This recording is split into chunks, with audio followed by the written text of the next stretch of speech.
सभी भाइयों को जय भीम, नमो बुद्धाय। थेर गाथा के अगले थेर हैं कुमापुत्र सहायक।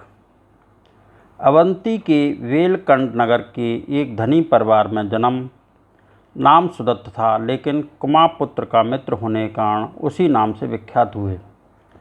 प्रव्रजित होकर वे जिस स्थान में रहते थे वहाँ बहुत से आगंतुक बिच्छू आया करते थे। उनके हल्ले गुल्ले से उनका मन एकाग्र नहीं होता था। ऐसी दशा में एक दिन कुमापुत्र सहायक स्थिविर ने अपने आप को समझाते हुए यह उदान गाया। नाना जनपदं यत्तिं विचरन्ता असंयता समाधि च विराधेन्तु किस्सुं रट्ठचर्या करिष्यति तस्माविन्नेय सारभ्यं ध्यायेय अपरक्षतोति। जो साधक असंयत होकर नाना जनपदों में विचरता है उसका विचरना राष्ट्र के किस काम आएगा।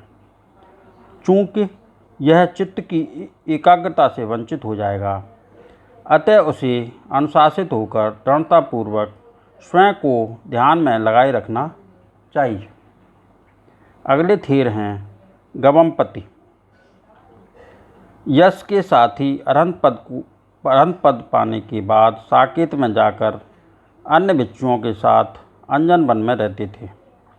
भगवान भी विचरण करते हुए बड़ी बिच्छू मंडली के साथ साकेत पहुँचे।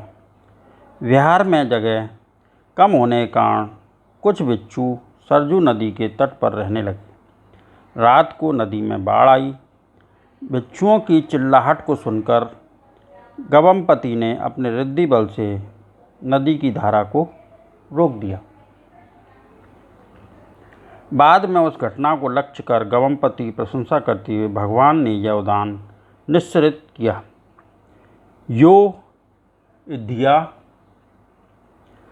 सरभूं अट्ठपेशी सो गवमपति असते अनेज्यु तं सबंगति गतं महामुनिं देवा नमंसति भवस्य पारंगुति।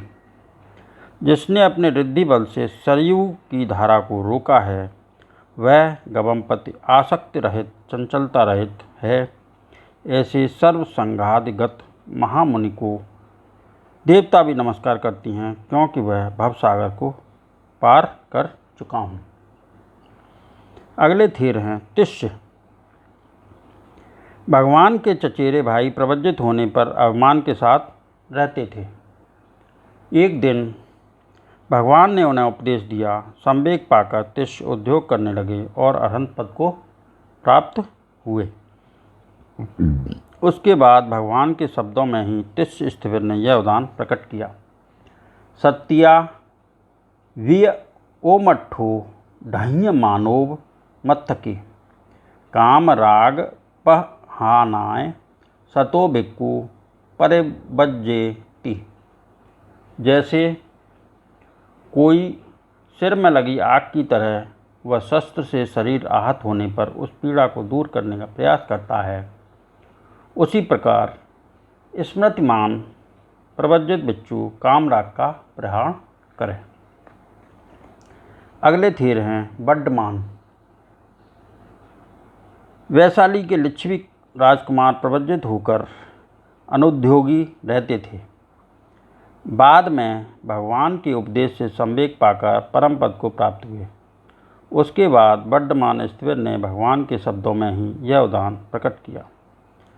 सत्या विय ओमठ्ठो ढह्य मानोव मत्थके भवरागप हा नाय सतो भिक्खु परिवज्जयति। जैसे कोई व्यक्ति अपने शरीर में प्रविष्ट भाले को निकालने का प्रयास करता है या अपने शरीर में लगी अग्नि को दृढ़ता के साथ बुझाने का प्रयास करता है, उसी तरह स्मृतिमान प्रव्रजित बिच्छू को भवतृष्णा के प्रहार हेतु विचरण करना चाहिए। चौथा वर्ग समाप्त। साधु साधु साधु। सभी भाइयों को जय भीम, नमो बुद्धाय।